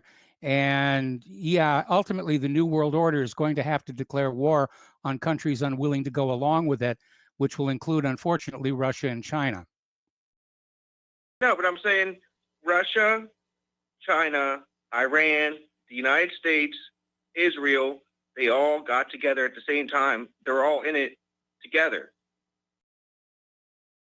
I don't think Russia and China are going along with the New World Order. They want to be left alone. I mean, maybe that makes sense. And then, like I said, you talked about earlier the small business loans. It was called PPP, the Paycheck Protection Program. Yeah, and then none of the small business owners got it. The only ones that got it were like small private equity loans, like hedge fund managers. Yeah. And they're all Jewish. Yeah, none of that makes sense. You know, so that just goes to show you right there who's in control, right, Mike? Yep. And then a doctor you talked about earlier, you know, all these doctors are coming out. They're saying that everything's a scam. And then hospitals are empty. Nothing's going on. Do you think that they have like GoFundMe pages that are set up? I wouldn't really know if they have GoFundMe pages set up, but it does support the idea that, I mean, that British scientist overstated the predictions of death and everybody hit the panic button. And now. Oh, yeah. You saw that one where, and then he left his house to go meet with his mistress or whatever. Well, she came over to his house. Right? He knew it all along. That's cool. And then, what do you think about all the depleted uranium that's going to be spread around? I mean, that's worse than the coronavirus, right? If they have these wars. Nasty stuff. It's nasty, nasty stuff. And they should be thinking about finding some way to clean it all up. But, you know, what we're basically doing is we're weaponizing our nuclear waste and then dropping it on other people's country to make it their problem to clean up. That's terrible, Mike. Yes. And then when Trump was running for president, he said that he was going to censor the internet to stop ISIS. And we all know what ISIS is, right? You know what ISIS stands for, right? Well, you're probably going to say it's the Israeli Secret Intelligence Service, but I have a hard time thinking that Israel would actually be that obvious. Well, you know, Ben-Gurion talked about it. The New World Order based out of Jerusalem, the Supreme Court of Mankind. Have you ever heard about that? Yes, I have. Yeah, I know. It's terrible. It's crazy. So, I mean, I don't know, Mike. There's something going on here, man. What do you really think's going on, Mike? Do you think that there's a virus, or what do you think? Do you think it's just like a takeover? Well, there's no question there's a virus. There's no question people are sick. There's no question that people have died, just not in the numbers that we were being told. And so now you have one camp that wants to inflate the figures so they don't look like they were overreacting.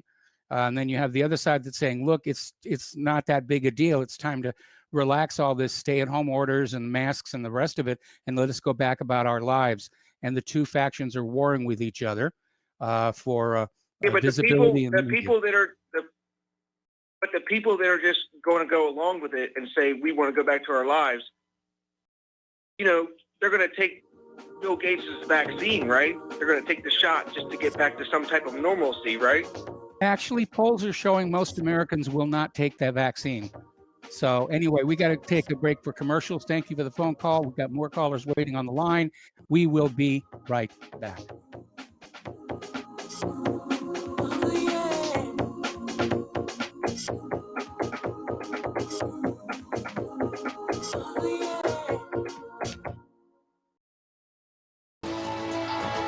You are tuned in to the Republic Broadcasting Network.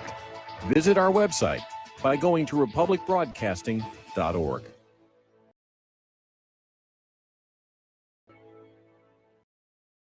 Homeowners, if your lender has gone out of business or sold your transaction to another lender or servicer, you may be the victim of a wrongful foreclosure, resulting in the loss of your home. If you've already lost your home, are in foreclosure, or even in good standing, you can challenge the mortgage transaction's illegal issue, and your property can be restored to you, and your foreclosure can be stopped or reversed, and the mortgage transaction declared unenforceable. State laws, U.S. title codes, the Uniform Commercial Codes, and U.S. Supreme Court rulings have upheld that defective mortgage documentations can reverse or stop foreclosures and enforce property title claims in favor of the homeowner. We are having successes in stopping the process of foreclosure, the enforcement of the foreclosure judgments, the sale of property, and evictions after the sale. We are not attorneys, and we don't give legal advice. We are a professional team of legal researchers, providing forensic mortgage audits and expert witnesses. We have the knowledge to produce the evidence and enforce laws regarding your legal issues. We've been in business for 12 years without a complaint. Consultations are free, and we provide a free title search to confirm if your mortgage has legal defects. Please call 855-253-3748. 855, the number 2, keep it today. Did you know that you can be tracked and traced when you're online? With identity theft and cybercrimes on the rise, your passwords, your identity, and even your physical location can be revealed to complete strangers. Would you like to surf the internet anonymously and not have to worry about these threats? Well, now you can by visiting patriotinternet.com. For about $2 per month, patriotinternet.com will conceal your IP address and your physical location, allowing you to browse the web, send emails, and instant message anonymously. patriotinternet.com will bypass filters, block sites, and keyword blocking. You can also bypass logging by your router and your ISP. With patriotinternet.com, there is no software to install and uses 128-bit encryption for your protection. When using wireless hotspots, patriotinternet.com shields your information from identity thieves and is compatible with Windows, Mac, and Linux. Protect your identity and your freedom with anonymous internet access from patriotinternet.com. Visit patriotinternet.com today. The reviews for Extendivite are amazing. Here are some from Amazon. September 2018. Extendivite works in keeping my blood pressure in the normal range. I've been using Extendivite for many years now. May 2018. Great product. I use regularly and I rarely get sick. March 2018. This product has relieved what appeared to be angina pain in my chest and shortness of breath after climbing stairs. I'm quite happy about it. February 2018. My husband, son, and I have been using this product for a few months now, and we have noticed an improvement in our joints and blood pressure. Tell us your story. Get Extendivite today. To order, call 1-877-928-8822. That's 1-877-928-8822 or visit heartdrop.com. Extend your life with Extendovite. What this country is coming to, I sure would like to know. If they don't do something by and by, the rich will live and the poor will die. Doggone, the panic is on. Can't get no way, can't draw no pay. Unemployment getting worse. Welcome back to our show here. We're going to go back to the phones to Fred in Iowa. Hello, Fred. Welcome to the show. What's on your mind? If the pharmaceutical companies say they found a vaccine that will cure or prevent the coronavirus, and the government and the mass media says that they have found a vaccine that will do all this. Are you going to get a vaccine shot? No. Oh, that's good. You made a comment earlier in the hour that people that are meat eaters have less depression and outlook on life. Is that, I'm not saying it verbatim. What did you say about that? It was basically the meat research eating. showed that people who eat meat have fewer psychological problems than people who avoid meat. In other words, the vegetarians, which explains a lot of liberalism, I think, right there. Okay. Who has the longest longevity on Earth, even by government standards? Live the longest. Well, I don't know. I've been hearing a lot about, some 100 and 102 and 105-year-olds in the news lately. I'm not sure. Okay, I can't remember the name of the island, the most southern island in Japan. I was there 65 years ago, and they have longevity. And another small country that I can't remember the name, they have the longest longevity.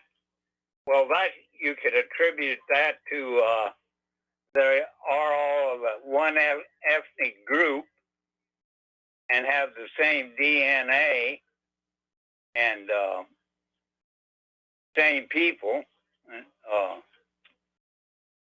But there's the Seventh-day Adventists. Yes. We are the longest living people on earth. All right? Seventh-day Adventist is made up of every tribe and color and creed. So you can't say that it's an ethnicity or DNA or you make up. So what you said is, I'll use the biblical term, oxdom. But you can't get all your information, my friend, off the idiot box. Yes. And then you've got to think for yourself and be able to face the things that you may be wrong about as individuals. So that is baloney. I'm 82. I haven't been vaccinated in 60 years. In almost 6 years, I haven't even taken an aspirin. So, and I'm a vegetarian, and a disciplined one. But if I can, had better teeth, I'd be a vegan. So watch where you get your information. Well, I'm sorry if I upset you or if that story upset you, but, don't kill the messenger. Well, did my story upset you? The people with the longest longevity. No. Or Seventh-day Adventists. Of course, there's going to be callers after this. And it's not going to come especially from atheists and agnostics and seculars. It'll come from other ignorant Christians. Okay. Have a good day. Bye. All right. Thanks a lot, Fred. We're going to switch over to Mark in North Carolina. Hello, Mark. Welcome to the show. What's on your mind today? Hey, what's up, Mike? It's not what I wanted to talk about, but I just to answer this guy. Yeah, I agree. Vegetarianism is healthy. Look at Tulsi Gabbard as an example of a vegetarian. I'm not a vegetarian, but the meat I do eat, I try to make sure it's grass-fed, free range. Yeah. And no hormones, no growth, no antibiotics or anything like that. And I really don't eat much meat. Most of my protein I get from fish and bean type, stuff. But anyway, what I really want to talk about is, well, it is kind of related, I guess you could say, is yesterday, it was the end of the show. I heard, I know you don't want me mentioning names of other callers, so let's just say this guy called from the Northeast. Okay, he's from a northeastern state that borders on New York. All right, and he was talking about masks and all this other hysterical stuff. Well, Gee, I wonder who that could be. but the fact of the matter is, it's very controversial whether wearing a mask isn't detrimental to you. I have learned a number of things since this thing started going on the net and listening to certain doctors, very good doctors too, and it seems to me that and it makes sense that wearing a mask is very detrimental because you're breathing in. We breathe in oxygen and we breathe out carbon dioxide, and as you breathe, so instead of breathing out that carbon dioxide, you're breathing it right back in with germs on top of it. Yes. And it attacks your immune system. It's not good for your immune system. And the other thing is, a lot of these new cases they keep on reporting is, since they are doing new testing, and basically they don't even know what they're doing with the testing because a lot of people may have a cold or may have recently had a cold, and since a cold is a coronavirus, it comes out positive. And so a lot, and at the same time, most of these new cases that they're talking about, the percentage of people that are really dying or even getting sick is low, is about the same thing as flu. Those two doctors from California, Dr. Messina and Dr. Erickson, pointed that out, and of course, YouTube is trying to silence them. They can't because it's all over the place now. But that's what they try to do. They're trying to, I don't. Their agenda seems to me a Malthusian agenda. It seems to be connected with Gates. Even if you want to look at talking about carbon dioxide, I think it's even connected to the stupid global warming myth. The fact that they say if you breathe out carbon dioxide, you're causing global warming, and that's also connected to what they say about meat. My problem with meat is not carbon dioxide. I have not. My problem with meat is I do love animals. I do have a bit of a conscience when I eat meat. But the other thing is, it's like I said, they're poisoning these animals. They're putting them together. They're feeding them genetically modified garbage, and it's very unhealthy to eat. The other thing is, what they're not talking about to the environment is how the people like Gates and Monsanto are really hurting the environment with their genetically modified garbage they put out. Not just food, but with a geoengineering as it is, which is very dangerous, I believe, for the planet. There's always, no matter what you look at, you got to look. There's always an agenda. Okay, I don't know this virus. I was listening to John Rappaport earlier. He seems to think this whole thing is fake. They're just making up stuff. They're coming up with other people are dying of different things, and they're just saying it's a what do you call it, coronavirus. Now, I don't know if I believe whether that's true. There seems to be some kind of a virus going around there, but I do believe they've already pretty much admitted they're faking the figures. Somebody jumps out of an airplane and doesn't put on a parachute, somebody was saying if they gets eaten by a shark or something, they're going to say it's coronavirus. I mean, come on. It's not, this is what the kind of thing they're doing, and they're told to do it because, remember, the hospitals get money. They get I think something like $39,000 for every coronavirus death they report, and they get more money for putting somebody into a ventilator, which is horrible because they're probably murdering people doing that. No. Yes. That's pretty much it. It's not a matter of and people are getting hysterical about this thing. And I'll be honest with you. In the beginning, I was very scared myself. I'm kind of a hypochondriac and all that. And I said, "Wow, man, this sounds bad." But the more I started studying it and looking at it, the more I realized how bad that it's if you take care of your immune system, you should be all right. You exercise. And one of the things, by the way, that's very detrimental is now I belong to Gold's Gym. Now I just heard Gold's Gym has filed for bankruptcy earlier today. I hope this isn't true, because so what they're doing is healthy activities like going to the gym. They say is non-essential, but they'll keep a garbage fast food place like McDonald's open and say that's essential to go eat very unhealthy, disgusting type food that'll just make you sick and lower your immune system. That they'll keep, and they're keeping liquor stores open, and of course that's not good. So, there's an agenda to them. They don't want you healthy. They want you sick. Bill Gates wants you sick. So does Fauci. They don't want you healthy. They want you waiting for their vaccine, which won't do any good because you can't cure the common cold. You can't have a vaccine for the common cold. And this virus, as they're admitted, is related to the cold. The other thing is, whatever they come up with, you can bet is purposely going to be detrimental. They're talking about maybe, John Rappaport said, and I've heard this before too, that they're talking about changing your whole genetic being. I don't know how they're going to do it, but who knows? He's a mad scientist, Mike.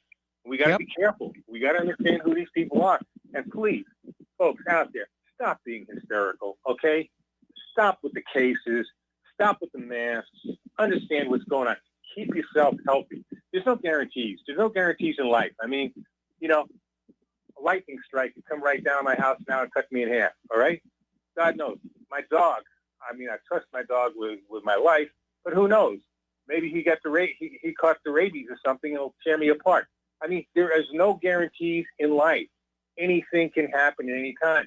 But the fact of the matter is, if you keep yourself healthy, you eat well, you exercise, get plenty of sunshine and fresh air, okay, chances are you're not going to get whatever this thing is. And if you do get it, you probably won't even know it, okay? That seems to be the majority of people who get it.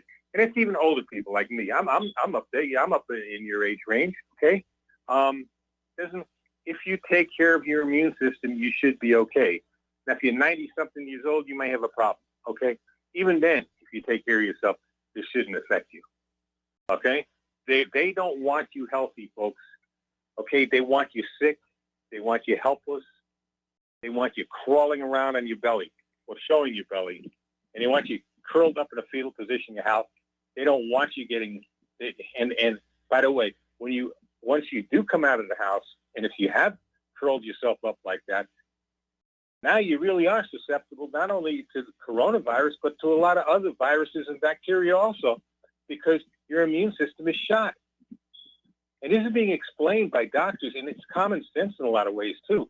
My late father, years ago, he used to tell me about the good germs and the bad germs, okay? Because I was a little kid, and it's the best way of understanding. But it's true. You got your good germs and your bad germs. And by the way, the country's immune system is being destroyed. You know what that immune system is, Mike? It's our Constitution.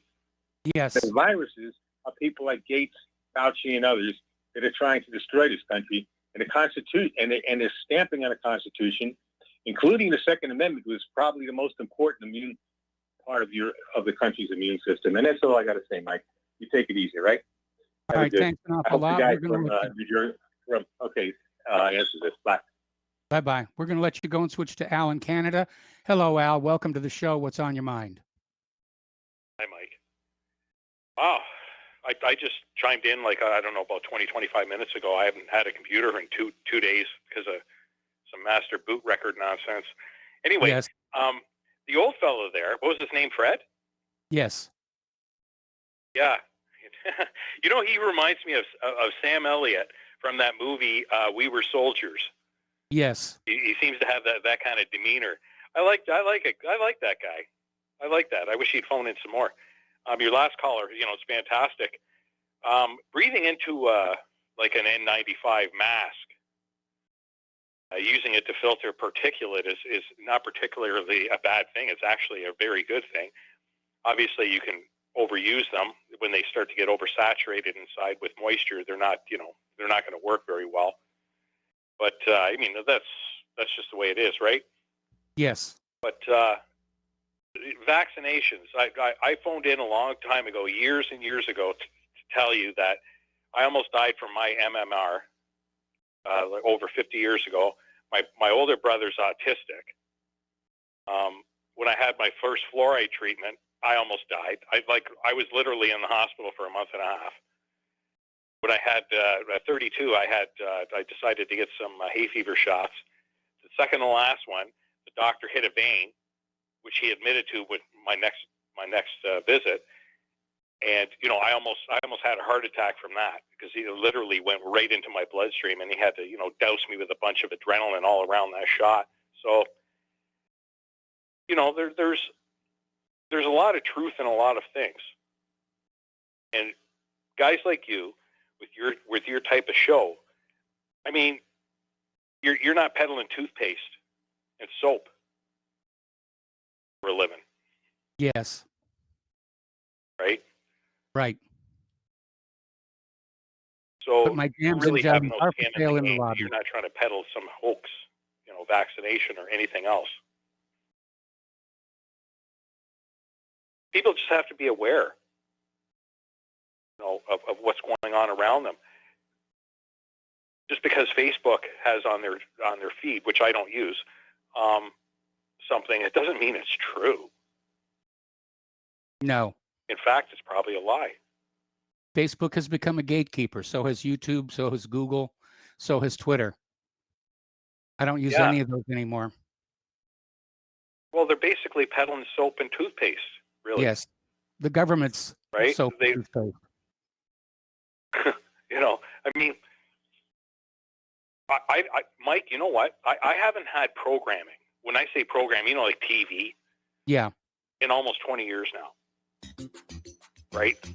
And the other night, I lost my computer trying to do a driver clean using an AMD utility from their website that destroyed my master boot record.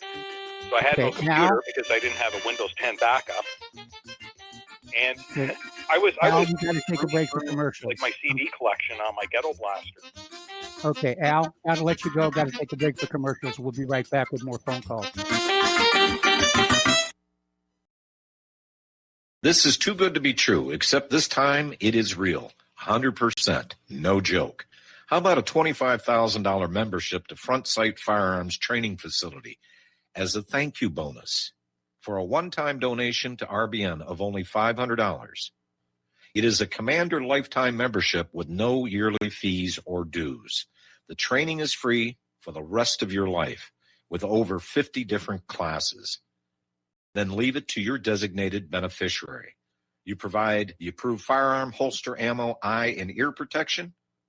Many features and bonuses are included, more than you would ever expect or believe. This is the ultimate graduation present, wedding gift, etc., etc.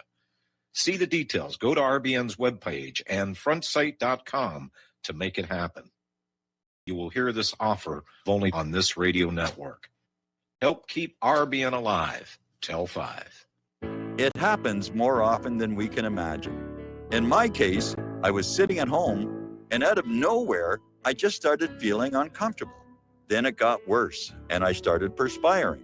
I tried to ignore it, but I waited too long. The chest pain came as we were driving to the hospital emergency. I felt my life clock begin to tick. I barely survived. There was lots of damage done to my heart. What do I do now?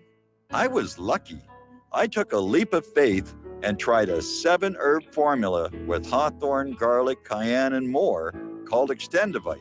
Herbs have been used for thousands of years to keep us healthy.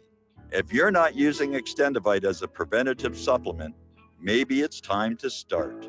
To order, call 1-877-928-8822 or visit heartdrop.com. Extend your life with Extendovite. Is the Second Amendment your line in the sand? Is the United States Constitution important to you? Are you worried about gun confiscation? You need to join us for free at gunconfiscation.com. At gunconfiscation.com, you will meet like-minded patriots, get the latest Second Amendment news, and find anything you need to prepare for gun confiscation. Visit gunconfiscation.com today. That's gunconfiscation.com. Which side are you on? Talk Right, the conservative app offered by TalkStream Live that caters exclusively to the conservative talk radio community. Here you'll see only talk shows and podcasts from the conservative right, all the big broadcast names and online digital shows in one place. Talk Right makes it easy to find all your favorite conservative talkers with all the upscale features you come to expect from TalkStream Live. Keep up with the fast-paced political world. Download Talk Right today from Google Play or the App Store. Some are maxed out all their credit cards. Some are working 2 jobs and living in cars. Minimum wage won't pay for a roof, won't pay for a drink. If you gotta have proof, distract yourself, Mr. CEO. See how far $5.15 an hour will go. Take a part-time job at one of your stores. I bet you can't make it here anymore. Welcome back to our show. Last segment of our program today. We're going to go back to the phones to Douglas in Tennessee. Hello, Douglas. Welcome to the show. What's on your mind? Hi, Mike. I had a couple comments about Lincoln that Joe brought up. It's one of my favorite subjects is Lincoln and the Confederate position. Something that people don't understand that Lincoln did, why he is not a hero. When he was losing the war, we all know that he couldn't find a general to win his war. He passed an edict. He said, if you guys will go out and if my generals will go and win this war, there won't be any trials for war crimes after the war. When I first heard that, I interpreted that to mean he was not going to prosecute the South for war crimes, but he was telling his generals to go out and do that voodoo, whatever it takes to win this war, and he wasn't going to prosecute them. There wouldn't be any prosecutions for war crimes after the war. And that's what led to what Sherman did, the rape and the pillage of the civilian populations. It was a war on, he gave them permission to go wage the war on the civilian population. And that's why he's not a hero in my book. And really, it's understandable with the civic mindedness of the time, hyper civic mindedness that war brought out, that he ended up in the situation that he ended up, Lincoln, being shot and killed. It's understandable to me. What are your thoughts on that? Well, generally the victorious side seldom sees war crime trials, but you're right. It was a very brutal war, and it was a brutal war on the civilians of the South. The reason for Lincoln's assassination, there's a lot of different theories about it, including his desire to keep the greenback in order to operate the United States government without going into debt to the bankers. Because when the war broke out, the bankers were willing to finance it, but at 30% interest.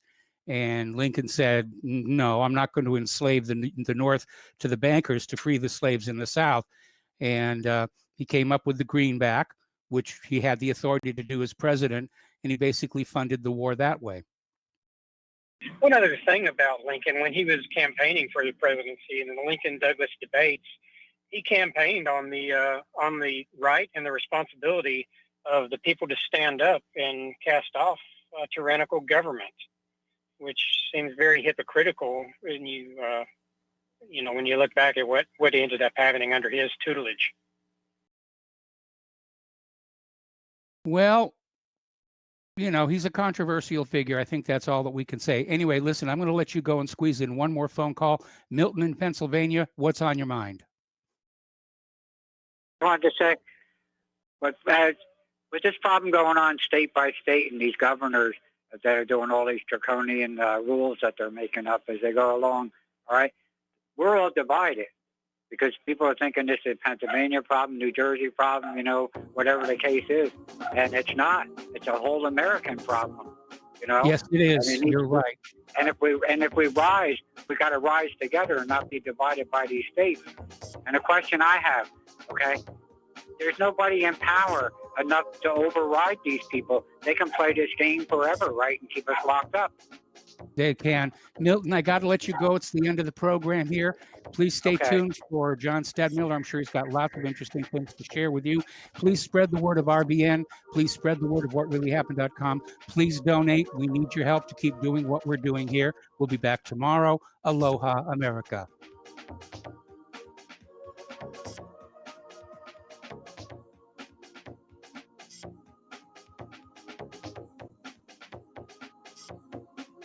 Yeah.